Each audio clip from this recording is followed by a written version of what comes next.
Susar, herkes susar, her yer kural. Yıkın duvarları, uğra, yanıma uğra.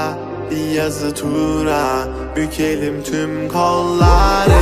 Koy koy yeni bir kat, onu da geçeyim iyi bir fark. Zoruna gidenin dili kurak, kapalı kapıya çeneni tak. Boş ver geri topla, verdiğin değerin dili olsa. Kalbimi vurmuş gidiyorsan, acı diliyorsan ve de biliyorsan. Kızgın güllerin üstüne düşmüş dolunayım ben. Soldum bir kere geriye dönersem yok olayım ben.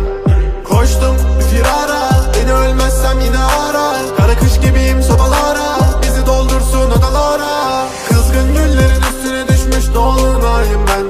Soldum bir kere geriye dönersem yok olayım ben.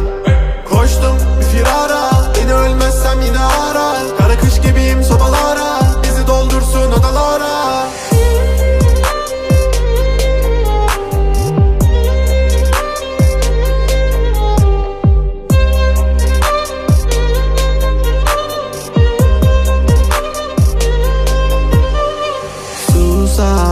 Herkes susar, her yer kural. Yıkın duvarları, uğra, yanıma uğra. Bir yazı tura, bükelim tüm kolları. Normale döneceğim, hayatım versin istediğimi. Zorlama düşerim, şeytan duymasın dinlediğimi. Koy baba gitsin fırlavan, zorlama kadere trip atma.